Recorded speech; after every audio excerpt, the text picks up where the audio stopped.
Worse. Dirt worse.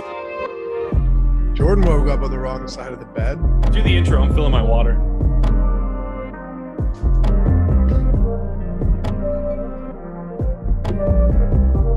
Yeah, what's going on, everybody? Welcome to the Awesomeo.com NBA strategy show presented by Underdog Fantasy. It's Sunday morning, Mother's Day. Happy Mother's Day to all of you ladies watching the show, all 5 of you. It's okay. We welcome you. We love it. So happy Mother's Day. And, well, we got 2 basketball games today, Philly, Miami, Phoenix, and Dallas. I stood corrected too, Josh. By the way, I'm Dave Loughran. With me, Josh Engleman, on this Sunday morning.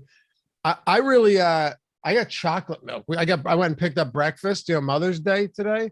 Got some eggs Benedict and some hash browns. I also got a short stack of pancakes and a side of sausage for later. But chocolate milk from this place, oh my God, is it delicious. No, so I'm good. I'm good on that one. You don't like chocolate milk? I mean, I don't drink it. I'm not 4. You're not what? 4? See, that's such I knew you were going to say that. To say that chocolate milk is only for children is insane. It's also a very true statement. It's delicious. The amount of grown adults that drink chocolate milk is like the same amount of women that watch our show. Yeah, I'm telling you. All I drink is water or, of course, alcohol, which is, normal human, just nothing else, but a nice chocolate milk. If I go out and get breakfast, maybe once every 2 weeks or something like that. Oh, it's fantastic. It really Oat milk, maybe oat chocolate milk. I'm good on that, dude. Yeah. What about chocolate breast milk? Would you drink it? For free? Like there's no incentive. You just have to do it. Yeah, somebody brings you a nice cold glass of chocolate breast milk. Nah, dude, no. Why? So cow is okay just because that's normal. You're probably not going to any other milks. Like, do you have a wide array of milks? Are you would you drink goat milk? I've never tried it. If it tastes good, I don't care.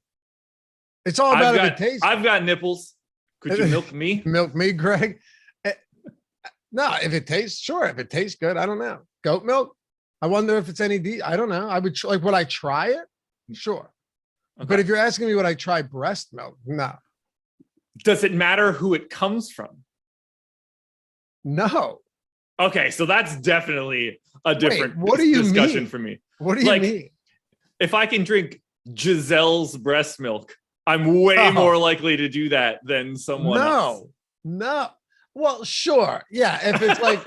If it's like that or someone from the TLC channel, then yeah. But I mean, their breast milk probably tastes like cereal milk. I was gonna say there's just like straight peanut butter chocolate milk. It's already flavored.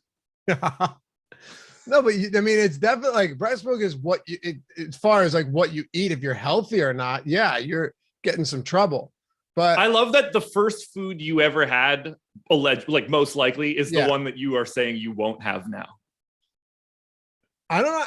Yeah, I don't know. I mean, I feel like if you drank it as an adult, you'd get superpowers. And you know what I mean? I feel like it would make you like it would give From time to time, I say I want breast milk in my coffee when they ask. What? Yeah. You're on one today, man. What are you just to see about? what the reaction is going to be? Like, obviously they don't have it behind the counter, but they're like, oh, is whole milk fine? I was like, do you have breast? And wait, if you're at a diner or at a breakfast place, yeah. Have you actually done that? Yeah. Yes. With a straight face? As straight as it could be before I lose it. I can't wait till they're like, matter of fact, yeah, we got you. She's just like, all right. I can't let you go on any further. I got to deal with something that's in chat right now. It has to happen. Okay. Go ahead. Let me pull up my Twitter. I want to make sure that I get this right. So I got tagged a couple days ago by friend of the program, Gundacker, with a quote that said, "I'll never show up in here again if Schwarber doesn't dong." That was a quote in one of our streams. Unfortunately for us, I still see Sean V's name in our chat. Get out. Get out. Was it Sean? It was Sean V. It was Sean V. Hit the bricks, pal, or I'll do it myself. So, Jordan, ban him. I'm kidding. Don't.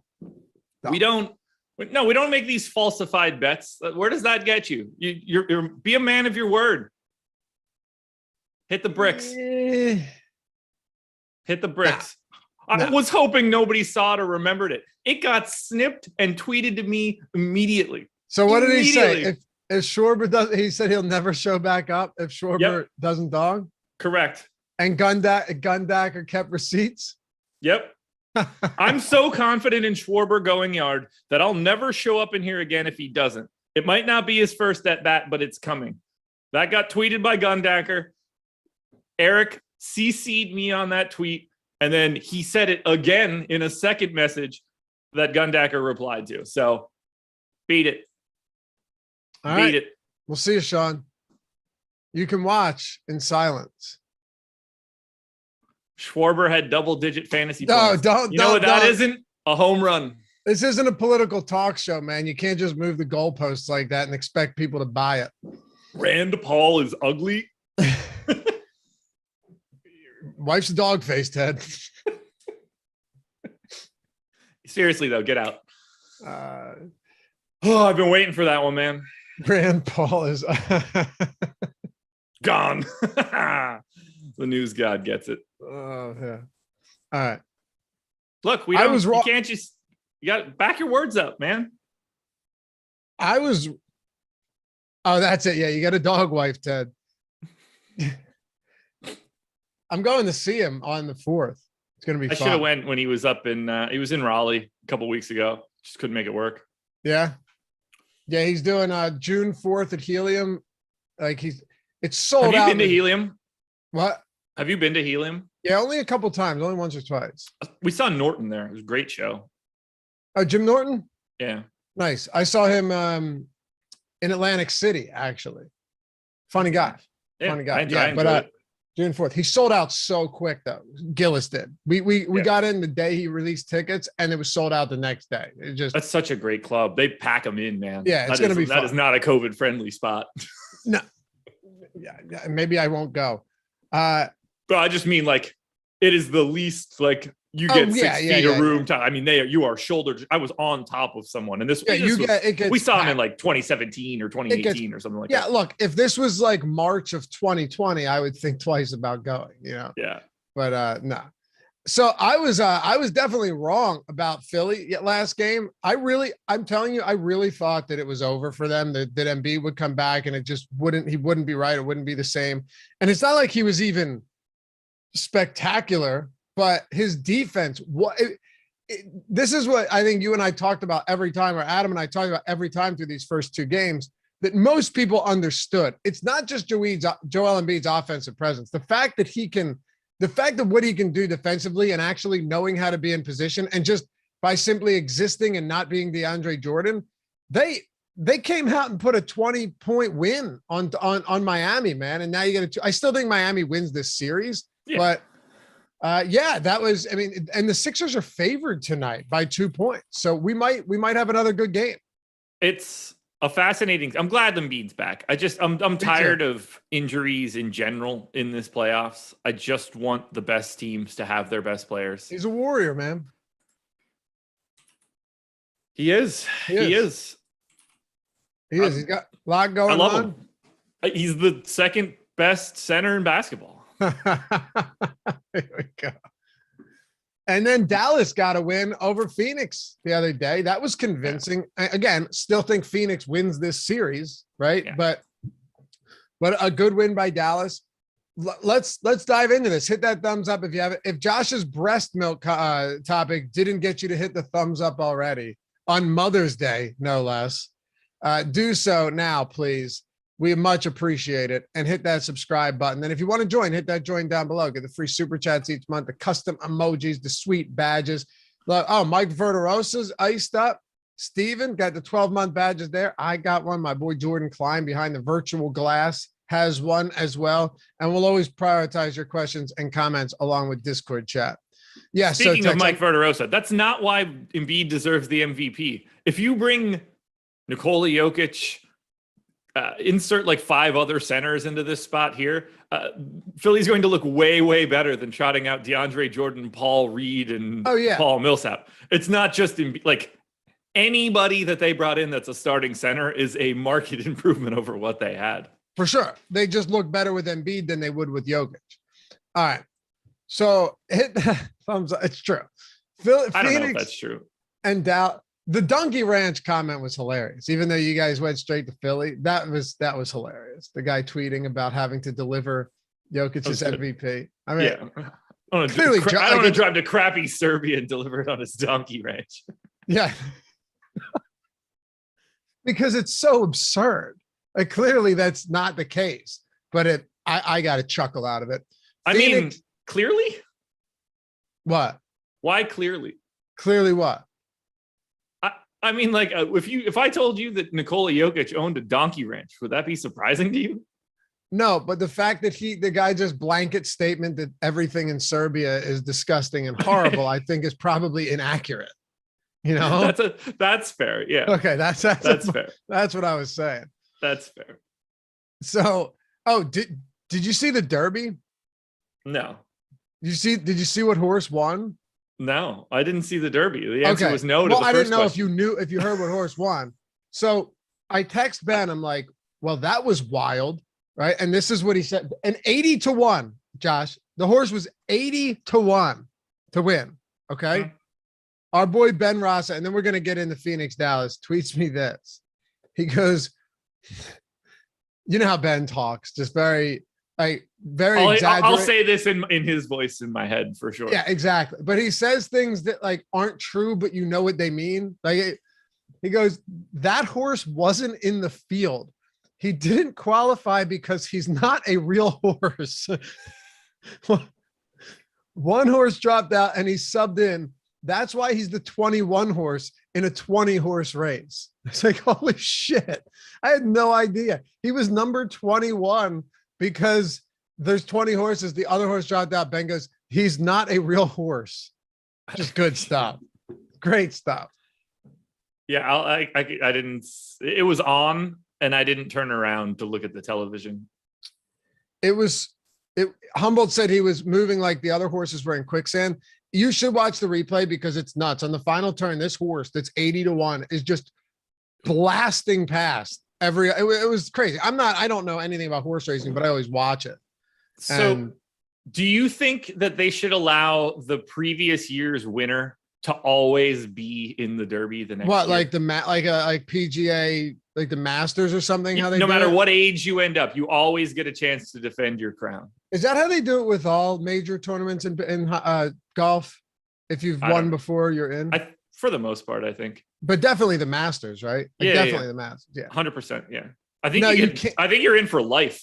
You can't do that because there's horses like what's the shelf life on those horses?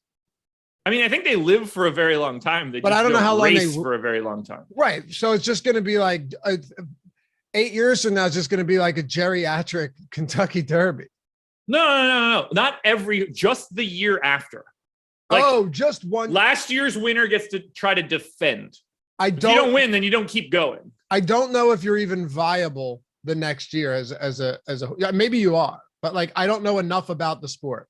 Yeah, like I don't think you're allowed to do it. I think that they should make the exception. No. I mean, I don't know if the horse is viable in terms of like, would he even be competitive? Doesn't matter. Like somebody could tell me because no, it does matter. It does matter. If they have a 0% chance of winning and it's just like trotting out a horse that can't race anymore, then there's no point at all. I don't think you go from winning the Kentucky Derby to being completely out of. I think they do. I think all of the best horses are like 2.5 or 3 years old or something. Like, and then it's 3.5. They're James Harden off to the glue factory. Yeah, I don't think that's how it is. I mean, like maybe I'm wrong. Clearly, it's a peak, but I think it's just like a very specific window. I think you're making things up. I just want them to try to get a back-to-back Derby champ.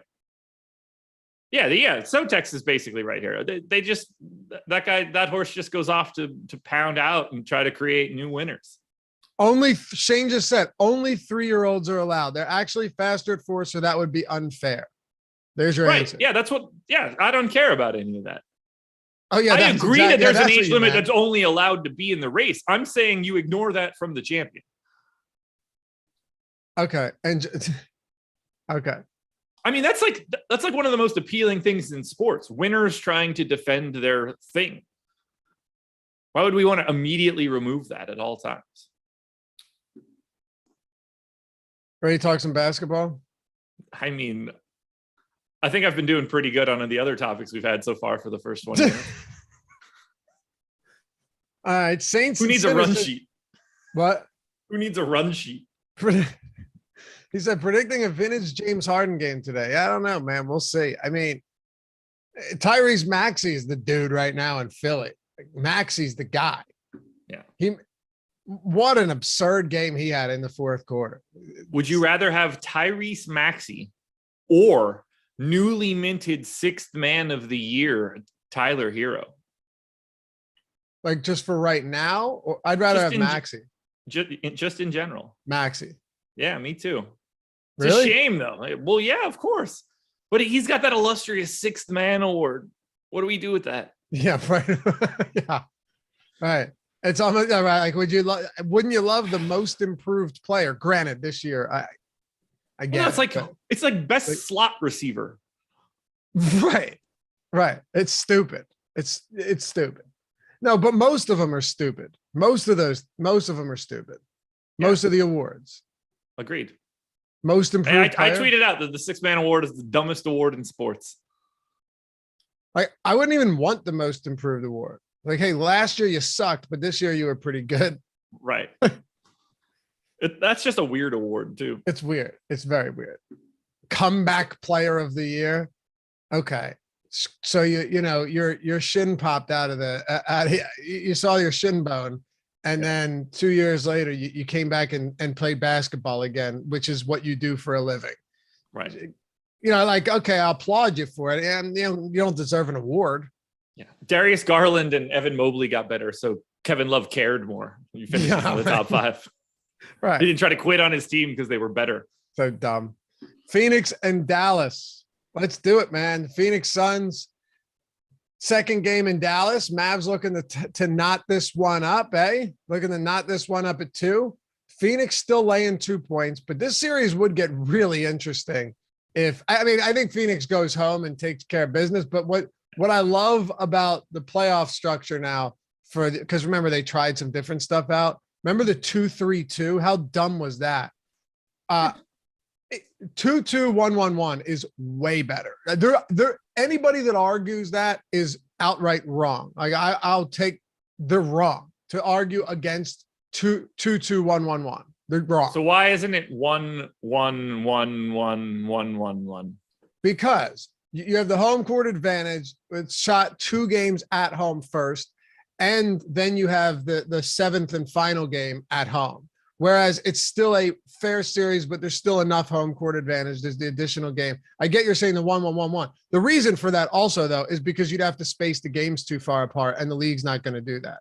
I mean, obviously, none of it matters, and it's the same no matter what. But no, 2-3-2 was bad. Bad. Disagree.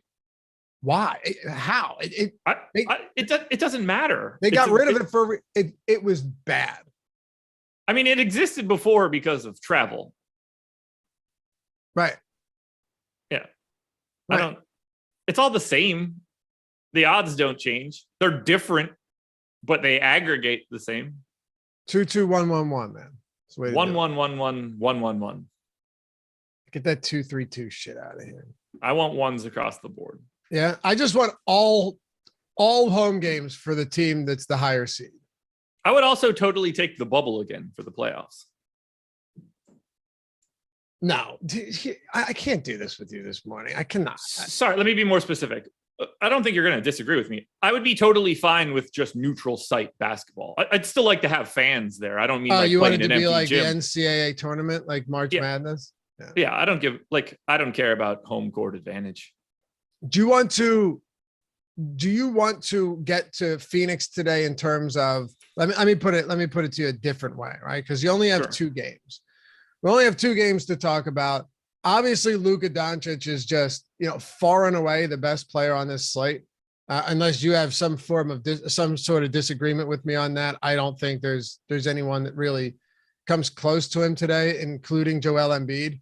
But when it comes to Devin Booker and Chris Paul, we could even talk about DeAndre Ayton as just a mid-range player because he's been all over the map in the playoffs as far as production goes. How do we want to approach these higher and mid-range guys for Phoenix? I like Ayton quite a bit. I'm going to dig into that in a second. I just realized that I hadn't grabbed ownership, so I am just pasting it in quickly, but I have it. Yeah, we just updated 20 minutes ago. So yeah, I got it here. So I do like Ayton quite a bit. 7,400 on FanDuel, 7,300 on DraftKings. In my opinion, I think Ayton is actually like the best play coming out of Phoenix, at least relative to salary.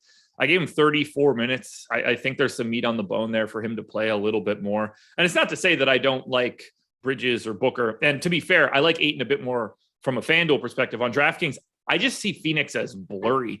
I see most of these guys, like they've got a pretty set rotation. We know exactly what they're doing, and it's bearing out in the ownership.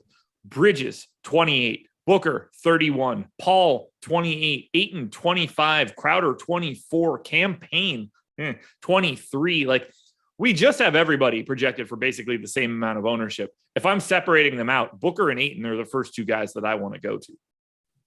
Yeah. The Ayton price is nice. They did make some good adjustments though.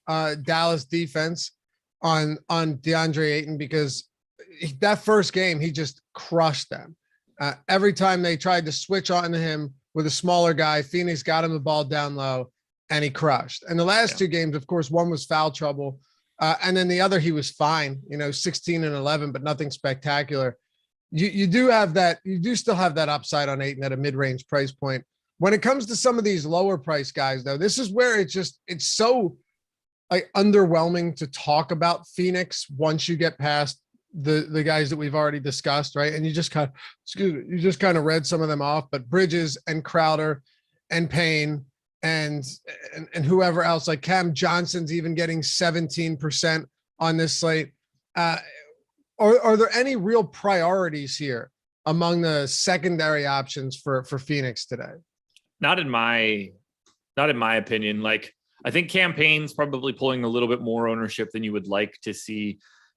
I think JaVale looks very similar to Payne. I think Cam Johnson is probably the guy that I would want to go to over Payne just from like an ownership perspective, but it's not like I think he looks fantastic.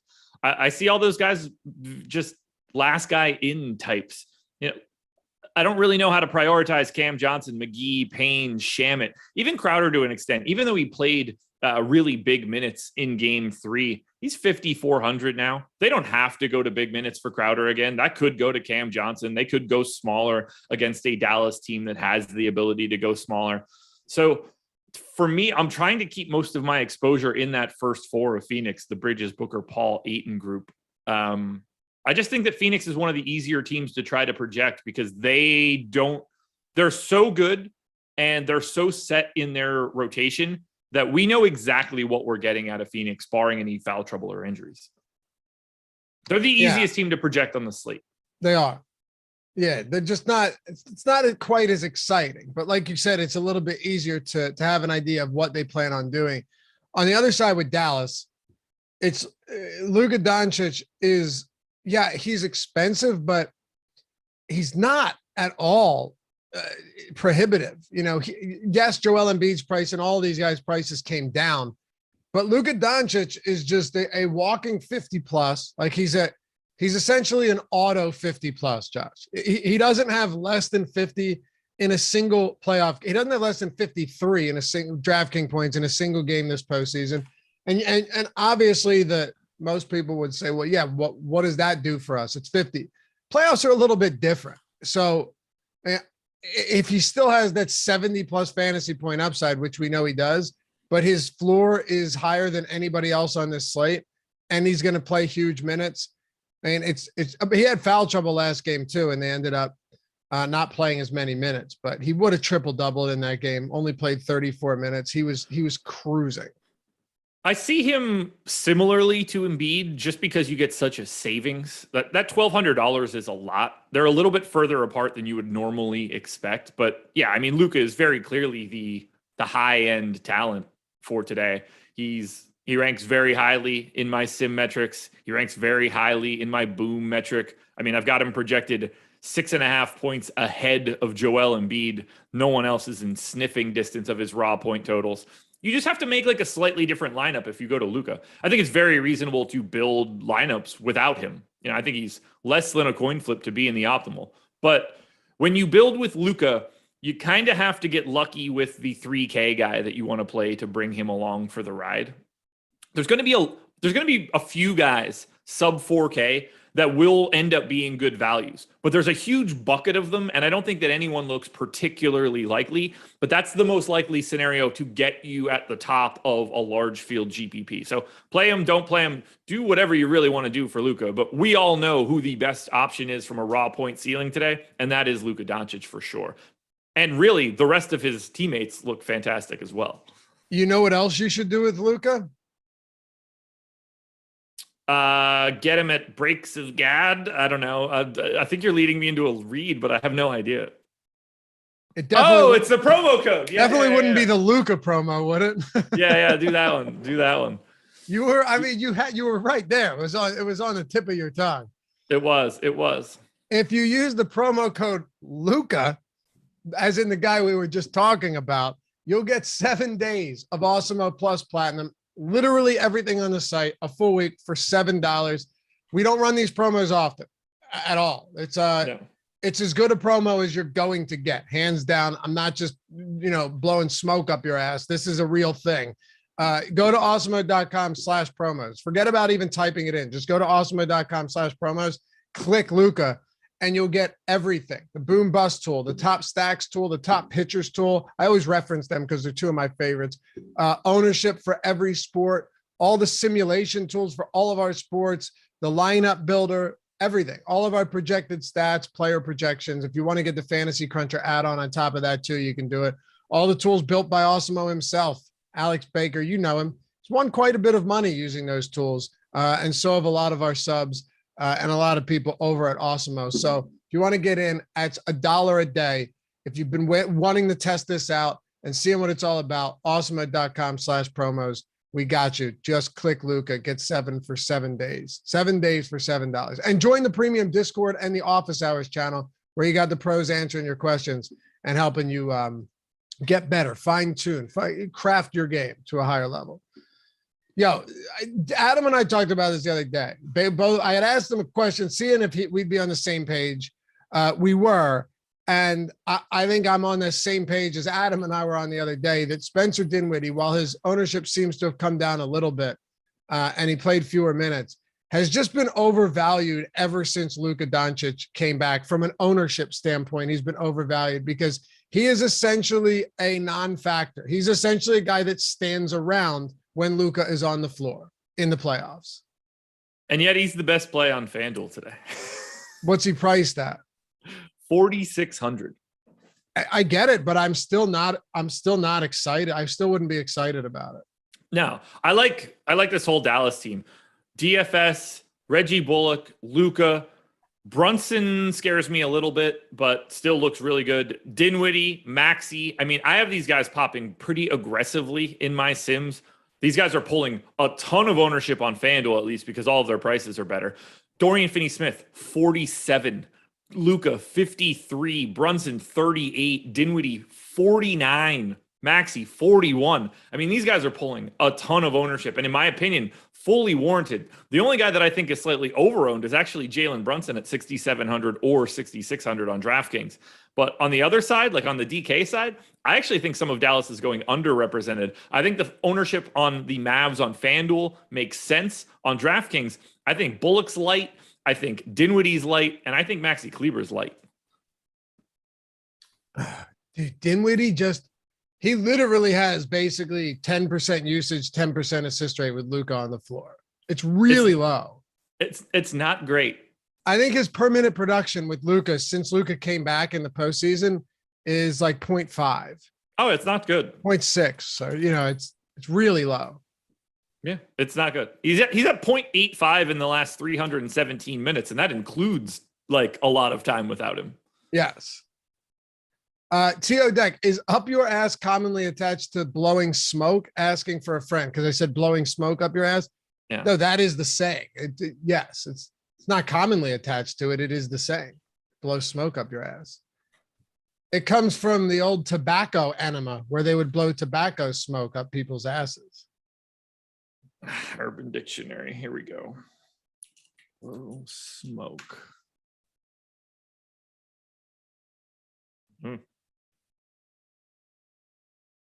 Not a lot of up the bum. Google it. Google blow smoke up your ass. Should I get a no, tab for this? Just look it up. Blow and I'll keep talking up your arse.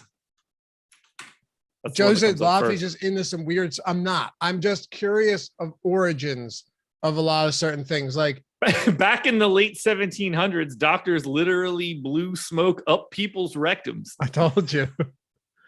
I told you, bro. Oh my God. Do you know why they did it? No, I have no idea. To resuscitate people who were otherwise presumed dead. It was commonly used as a method of resuscitation for drowning victims. Are you serious? Yeah. It was basically like the early days defibrillator. That's amazing. Phenomenal pseudoscience there. But okay, another origin. Shit-eating grin. You've never been curious, and I'm assuming no, but you've heard the term before, right? Shit-eating, he's got a shit-eating grin on his face. Yeah. Why would anyone grin while eating shit? So I had looked that up as well. Somebody likes it. No, it's not common enough to be like, yeah, let's just use that as a phrase. Well, yeah, I agree. But like somebody certainly smiles ear to ear when they get a fresh one. Only you after you take a dump and blow your nose. No. Oh my God, this is fascinating. It's a possum. It comes from possums. Oh, so they smile when they eat it? Apparently. Or they look like they're smiling because they're just ugly sons of bitches. Maybe we're missing out. All right. El Negro Loco says, Laffy, you're blowing my high. Wouldn't this be stuff you would enjoy talking about, man? I mean, this is the type of fun stuff. Getting into the deep world of 18th century pseudoscience, Josh. I mean, this is we're in it now. Pseudoscience? You mean to tell me they don't blow tobacco smoke up your bum when you drown now? That's not a thing that we do. See, T.O. Deck said opposite for me on Negro Loco. See what I mean? T.O. Deck gets, okay. El Negro Loco, they said the pun was intended. I missed the pun. My fault. Now I got you. Okay. Now I got it. But yeah, like I said, some crazy origins of some things you never knew where they came from. Look into it some next time you're wondering where that wild statement came from. Give it a goog, as Mark Norman would. Give it a goog. That's like 200 years ago in time, which is not a long amount of time. We were like, I think I know how to bring them back. Nancy, get me the pipe. Yeah. Just find the tube. Dude, the funny thing is, like, when you said it was doctors blowing smoke out their ass, I pictured the doctor like, all right, get the leg and just like ATM taking like a monster puff of a cigar and just yeah. But no, not quite. But like it's incredible what people think nowadays. They're like so quick. We get so rooted in our ways. And 200 years ago, this is the way we woke up drowning victims. Yeah. And no, none of them woke up. I mean, it was commonly used, which means that it had to work. Apparently, it has something to do with the nicotine getting into your bloodstream faster. Could you imagine if he just woke up and was like, what happened? And then farted and just like, poof. Oh, you guys, you blow it. I get it. He revived me. Did I drown or am I pledging a frat? Yeah. Oh, man. Right. Anything else for Dallas or should we move on? We can talk about Dallas. I don't have any interest in Dwight Powell, Josh Green, Bertans, Frank Ntilikina, who played in this last game. I'm sticking to the first main 6 guys from Dallas. And to me, Dallas is the best team on the slate. Yeah. Yeah. Both sites? Both sites. FanDuel in particular. Wow. Okay. Let's move over to the Wells Fargo Center. Miami and Philly. I'm actually excited about this game, and here's why. This is the critical game of the, obviously last game too, right? But put it this way: after the Sixers went down 2-0, you know that if they lose another game, it's just over. So now, basically, all of these games to me, as a Sixers fan at least, if I were a Miami fan, I'd feel differently because you want to close it out. But it's easier to give up hope once once you know the writing's on the wall.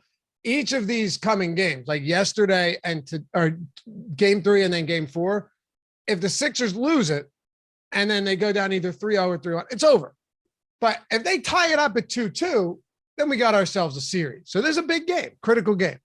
It is a very critical game. Go Miami, obviously, but I assume we're starting on the Miami side. Well, yeah, I wanted to actually just add, and this is a 2-point spread. Miami, you know what? I'm sorry, Jordan. I did that wrong. Miami they're dogs. They're 2-point dogs. Yeah, I just must have put it in wrong. But what I was gonna say is Bam Adebayo.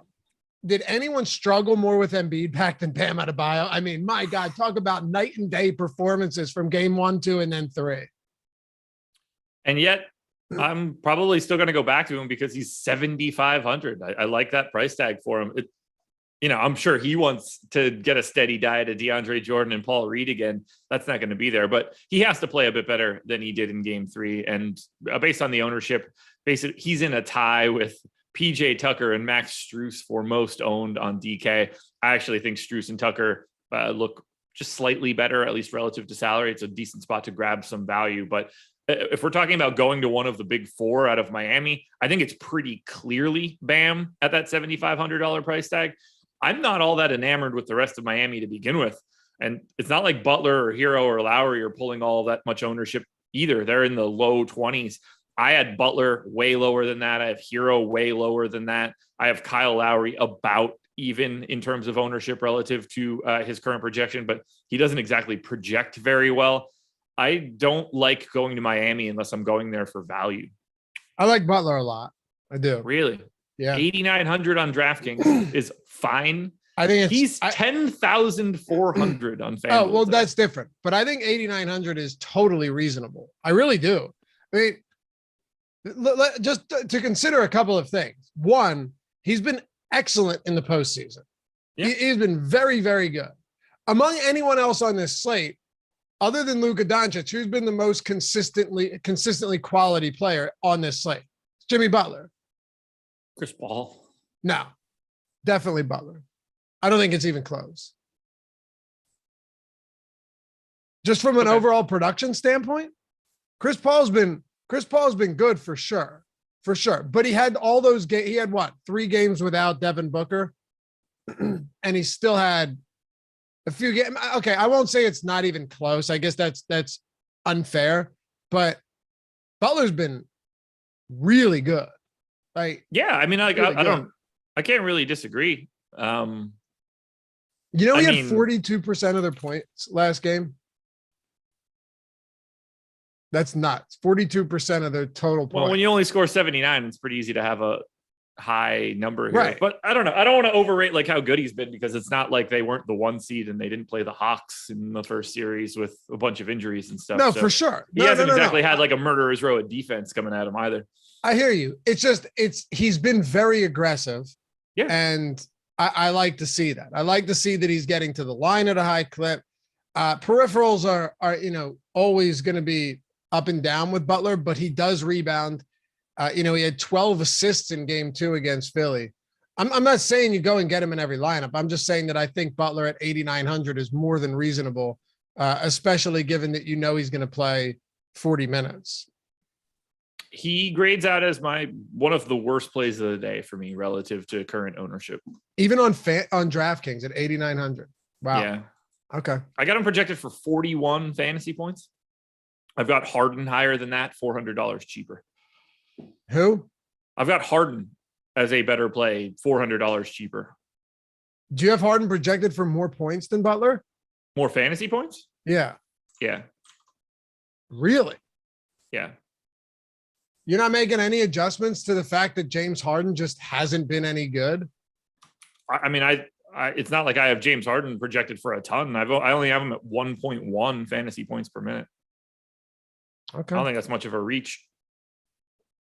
But I'm not going to project Jimmy Butler at like 1.3 or something. No, I'm not suggesting that's the case at all. Yeah, I like Butler over Harden for sure. So, really? Mm-hmm. Yeah. Harden has not been, dude. Harden has not been. By the way, good. James Harden significantly more owned than Jimmy Butler today. James Harden, yeah, which makes me like Butler even more. Well, we're talking about a different thing then. If you want to play more Jimmy Butler in a large field GPP because he's less owned, and even in a vacuum, they should be comparable. Like that's interesting to me. But even like in a vacuum, I don't. I'm much more in for Harden here. I just think that we're not making like adjustments to how Harden has played, and he has not. Harden has been pedestrian at best. And 8,500 is not a discount on James Harden. It's just fine. As you would say. I disagree with you there. Okay. That's fine. I mean, but there's like James Harden has had what? A couple decent games in the postseason. And I'm not just saying like, oh, you have to look at his games and he's only played 2. But I've watched every Harden game too. I've watched every single game that he's played. I've watched almost every game that Butler has played, and Jimmy Butler to me is just a better player right now than James Harden, and I think it'll reflect itself in as far as fantasy production goes. I don't think that I could say that Jimmy Butler is a better player than James Harden right now. I'm not saying that like James Harden is like a clearly better player than Jimmy Butler. They're probably pretty close at this point. I think that James Harden or that Jimmy Butler, if you put James Harden on the Heat and you put Jimmy Butler on the Sixers probably go and they win like the rest of the games in this series. Yeah, I don't agree with that at all. Yeah, no, Harden, I'm telling you, man, Harden right now is like anyone would want Butler over Harden on their basketball team right now. It's just you don't agree with that? You don't think I think you are massively underrating the things that James Harden is doing. No, I think Harden is still a outrageously good passer.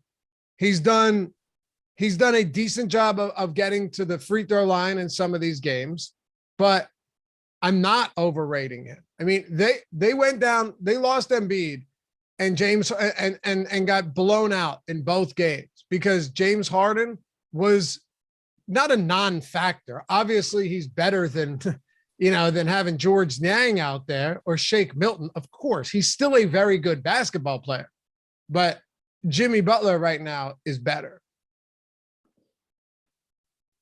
I just have a hard time agreeing. Okay. I think we're doing Harden a really big disservice in this industry and in sports right now. Why? The way that we talk about. Dude, I'm so objective demise. about this stuff, though. I don't like. You knew where I stood on James Harden. I want him to be good. This is not like James Harden. Hey, I clearly want James Harden to be good as much as anybody out there. As a Sixers fan, he has been fine, but he has not been good. I need to address this one. Josh doesn't watch basketball. Clearly, he just looks at the numbers. That's the first part. Every single day I'm watching these games. It's neither here nor there. That's why he thinks Harden is the better play. I want to be very clear here. Everyone thinks he's the better play. He's projected for more ownership. That's going to be a closer correlation to actual points at the end of the day than anything else that we're trying to project here. This is not my opinion. It is bearing out in our ownership where more people are playing James Harden than Jimmy Butler. Like you and I are having this discussion. We're hashing it back and forth. But this is not me on some island. The ownership is showing exactly what I'm talking about. Oh, I don't think you're on an island. I just think that right now, what I think is happening is that James Harden is still, I think he's still getting projected for like old James Harden type rates, or even higher than they should be right now. I think his rates are just too high. Do you think, hold on. Do you think 1.17 fantasy points per minute for Harden today on DraftKings is too high? Yes. I don't think it's great. Okay. That's fair. Yeah. I'm just like, okay, you look at this series, he's under a fantasy point per minute. And in all 3 games, he produced less than a fantasy point per minute. And 2 of those, Joel Embiid wasn't on the floor. Very true. I think that looks a lot different knowing what's happening there. I don't think a lot of people are about to thrive with DeAndre Jordan and Paul Reed. And I Paul said the same thing to Millsap Adam like on that. Friday's Deeper Dive, that it might actually help James Harden with Joel Embiid coming back. But well, yeah, I mean, I don't think it's because of the way that he's aging, like his lack of a first step now, that's just going to be worse when you have less talent on the floor. Like he doesn't have the same ability to create for himself the way that he used to.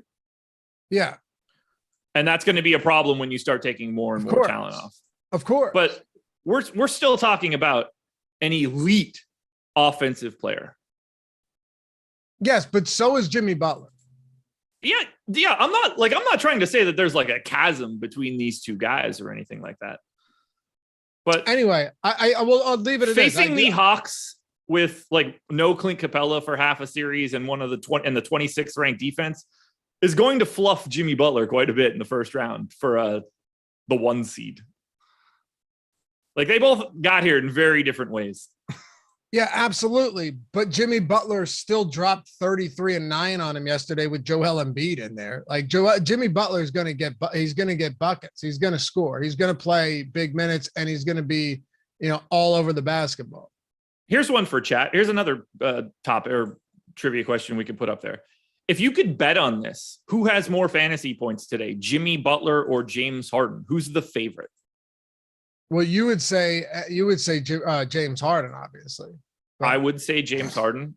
And based on what I'm looking at, I think that would be the line. And what I think he would be a slight favorite. I'll tell you. You want me to tell you? Or are you going to check? I can tell. I'll just give you. I'll just do points, rebounds, and assists. Okay, that'll get us close enough. I'm going to look at the books and see what they say. Yeah, that's a good point.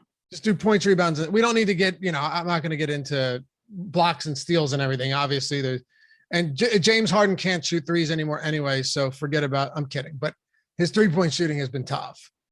Jimmy Butler, he'll take him at least. Jimmy Butler does. Yeah, Jimmy Butler doesn't really make threes or shoot them even, but he's a bad 3-point shooter that doesn't shoot them. Yeah, but he's a great scorer. Okay, Jimmy Butler points, rebounds, and assists 34.5. James Harden 35.5. Both juiced -120 on the over. Okay, they're right there, and James I think this line is going to be very close. The people that are just like, oh, it's Butler, it's easy, Butler. Like you guys got to recalibrate what you're thinking here. You're not correct. Sure. James Harden. I got a bunch of people in the comments on my betting video on OddsShopper because game 1 I was like I said under 42.5 on Butler. Not the same guy. This is a brutal matchup for him. Terrible for Harden. Horrible matchup for James Harden. I can't say it enough. Under 42.5. And then the next game it was under 40.5. And then game 3 the total was 38.5. And now it's 35.5. Yes, I understand that Joel Embiid is back. but still 35.5 points, rebounds, and assists for James Harden. That's not very high for James Harden. So what was the points, rebounds, assists again on these guys? 35.5 for Harden and 34.5 for Butler. Okay. And I can give you steals and blocks. James Harden over 1.5 stocks at -130. Butler's over 2.5, but it's +130. So he's projected for slightly more. He's projected for more stocks, but not by a ton because a lot of juice on the under there. Yeah. Like, again, I think that they're really close. And if I gave Jimmy Butler like another minute, it's going to narrow the gap. But if you immediately look at that and think this is an easy answer, it's clearly either one of them, you've already done something incorrectly. I'm not saying it's unclear. I'm saying that you said Butler's one of the worst plays on DraftKings, but you like James Harden a lot, and they're $400 separated. So that comes down to a slightly different metric for me, which is going to be standard deviation of fantasy points. Jimmy Butler is a relatively low standard deviation guy. It's not the type of guy that has like outlier performances on the tails. But neither is Harden anymore. Like potentially true.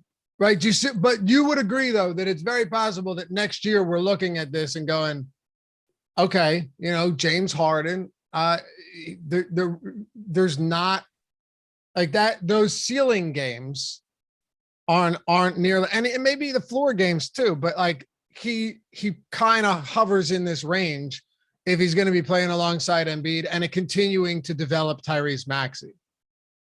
Yeah, well, like, to be fair, I don't know what that's going to do for fantasy point variance. Yeah, I don't either. That's sort of a different can of worms based on like sort of the way that you acquire your fantasy points.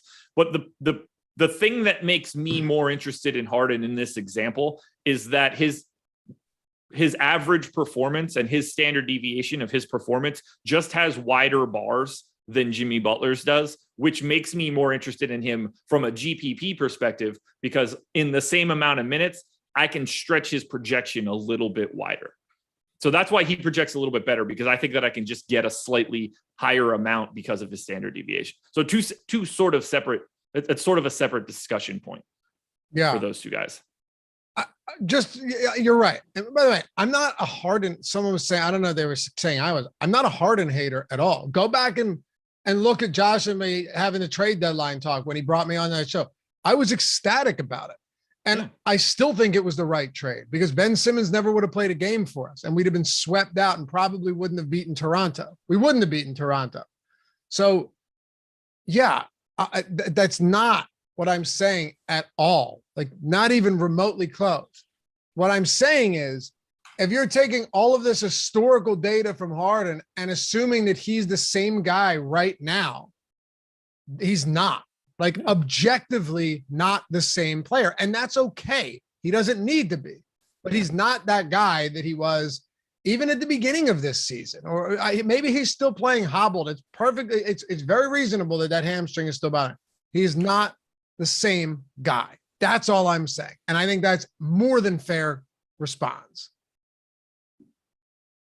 I don't disagree with you at all. I didn't realize they are basically the exact same age.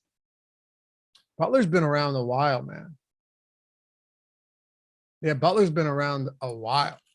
I mean, I think it's like really, really close. September 14th, 1989 for Butler. He's 32. Damn, he's only 2 years younger than I am. Harden is August 26th. They're separated by 3 weeks. Wow. Yeah, don't you remember Butler was playing 40 minutes a game for Thibodeau in the regular season? Butler's been aging quite well. Tibbs played him 39 minutes per game in 2014. 2013 too. He played him for 39 minutes a game in regulation. He's really breaking the aging curve. Yeah, it's really interesting. Like, you should not, like, part of the reason that I don't want to say that I was like pessimistic on Jimmy Butler, but like, you just don't expect people to not age. Butler's getting better. Harden's getting worse. Yes. Well, Butler is at least plateauing. And Harden is getting worse. Agreed.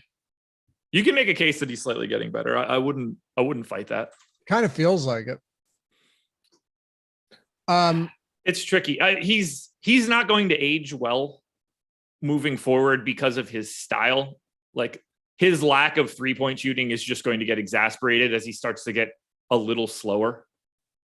He's just going to run out of tricks, basically. Harden? Butler. No, Butler. He doesn't have the shot to fall back on to be like late career Jason Kidd type guy where you could just knock down. He just doesn't take those shots. So I'm wondering what happens to him when he starts to get to that Harden losing a half step thing. If he can't get that opening, where does he get his offense from? Sure. You want to know it's crazy? We got to get Why out do of here. people think what do people think we're arguing about here? We're not. We're just having a conversation. Jimmy Butler he came into the season in 2000, came into the league in 2012. Harden came in 2009. Yeah. Jimmy Butler has played 130 fewer minutes in his career than James Harden. 130 fewer minutes. That's nuts. That's nuts. 130 fewer minutes. Total. That's truly insane. All right. Tell me what else you like on both sides of this one, because I know we got to go here. We're having some fun, but that was a relevant conversation to the slate for sure. Yeah. How else do you want to approach Miami and Philly? And by the way, hit that thumbs. What are we at? 123. We have 550 people watching us on this wonderful Mother's Day Sunday. So appreciate all you guys. And Josh, last thing before you give us the rundown here, I just want to make sure there aren't any other reads that I'm missing. I believe, oh, yes, Underdog Fantasy, sponsor of the show. As a matter of fact, they got great contests. 15K Sunday Slam today with 3K up top. I've had a lot of people signing up and winning over there, so I've been loving to see that. If you go to underdogfantasy.com, you can click the link in the description, or you can download their app, but use the promo code Awesomeo when you sign up, AWESEMO. You'll double your first deposit up to $100 with the promo code Awesomeo. Double your first deposit up to $100. And they just dropped that $10 million NFL best ball contest. If nothing else, check that out, man. It's going to be an incredible time. I think there are three people win at least $1 million in that. I'm pretty sure it's like the prize. It's insane. It's going to be awesome. We're all going to be doing it throughout the summer, throughout the spring. Hop in over there at Underdog Fantasy. I know it seems early, but it's never too early to get in on that action. And if you do think so, great NBA contests each and every night. All right, Josh, round this out. What are we doing with the rest of Miami and Philly? I think Harris and Maxey both look pretty similar. 7K for Harris on DraftKings, 6,700 for Maxey. Both guys way more expensive on FanDuel, so a little bit more difficult to get to, but I think they look fine on DK. I think Matisse Thybulle's got a little bit of interest at 3,100 if you're going to go anywhere and just kind of hope for the best. He saw those minutes creep up a little bit more in game number 3. But honestly, I think the two main pieces for Philly today are Harden and Embiid. If you trust Embiid's minutes, do you expect him to play the full freight if he needs to? Do you think he's going 38 to 40? He played 36 in the return. Do I think Embiid does? Yeah.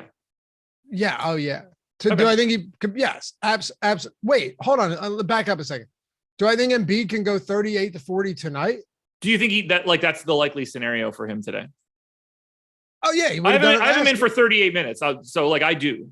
Yeah, no. He was 38 last game. So, yeah. Okay. Just making sure. Well, 36, but 30. Yeah. 36. But they pulled him with 2 minutes left in that game, as they should have. There was no point, especially because he got his eye messed up by Pascal Siakam when they were up by 28 or something with 3 minutes to go. So Doc knows he's not making that mistake again. He left Harden, Maxey, and Green out there, and he took the bias and Embiid off. So that was calculated. Yeah. Embiid, I'd say the window I'm looking at is 38 to 40 minutes. Exactly. Yeah. Okay. Yeah. We're on the same page there. Yeah. I've got him in for 38 minutes. I still think that he looks really good here. Danny Green, totally acceptable value option. And then on the Miami side, like we talked about it before, I think Strus and Tucker are getting the ownership for the right reasons. We saw Tucker's minutes climb big time. I could see him getting up into the 34, 36 range again. They basically cut Caleb Martin from the rotation. I think they could probably trim that down even more, trim down Oladipo and Gabe Vincent and Dwayne Dedmon too, and concentrate those minutes a little bit more on the Miami side. But yeah, I'm really excited for this game just in general. If you're asking me to pick the Philly guys, though, give me Harden before I take Harris and Maxey. Okay. And if you're looking at cheap guys, Niang basically can't be on the floor anymore, and Doc is beginning to see that. It's bad. As much as I love that the guy can shoot threes, if he's not shooting threes well, and my God, he has not been shooting threes well, he is a massive liability. They don't really have anything. One of these games, Shake Milton's going to end up playing like 23 minutes, but until that's they should hope not. Yeah, I know, but look at everybody else. Korkmaz is no good, Korkmaz is no good. George Niang is no good. Not Matisse Thybulle. My God, this guy, just an instant foul when he comes out there. He plays some decent defense, but makes some big mistakes in these postseason games. So at this rate, I don't know how you don't give all of these guys in the starting lineup a boatload of minutes. There's no recourse. There's no alternative off the bench. There just isn't. I got him at 38 plus. If they want this to be ultra competitive, it's probably going to be 40 plus. Yep. It's going to be 40 for Harden. It's going to be, he played 38 last game, but 38-40 for Harden, 38-40 for Maxey. It's going to be 38-40 for Tobias Harris, and Danny Green's a little bit more of a question mark. He could play 30, he could play 40, but when he's knocking down threes, then you're going to get a lot of minutes from Danny Green as well. We know what we're getting out of everyone outside of Danny Green. And I think even we have a pretty decent idea. There's nothing less fun than taking Danny Green for anything. No, I said the other day on Twitter that Danny Green is the type of guy, very unique player, because you can legitimately love him 1 minute and seconds later, you want this guy off the team. It's crazy. Like he knocked down. Dude, he looks like he's gonna break when he runs. Yeah. Oh yeah. He knocked down back-to-back threes. Now Danny Green is either all net or all air. There's nothing in between. Okay. He doesn't hit the rim. He either completely misses the basket entirely, or he drains it. Swish. But he had a sequence where, not a sequence, but he had a stretch where he knocked down 2 or 3 threes in a row. And then it was air ball, rebound, turnover, air ball. And this guy, he'll drive you nuts. But last game, he was 7 of 9 for 3. The game before that, 1 for 9. He was 2 for 14 in the first 2 games. So like I said, you never have any idea what Danny Green's going to give you. So no, we'll find out. Dude's a wild card, man. We'll find out tonight. Anything else before we get out of here? Now I'm going to go watch Newcastle take on Manchester City. Hey, have fun. I will. See you guys back here a little bit later. You got the live before lock. You got MLB live before lock at, what is it, 12:15 or something? 12:15. Hang around for all of that. Appreciate you guys as always. Have a great rest of the weekend. A lovely Mother's Day. And shout out to Jordan Klein as always for producing this show. Peace.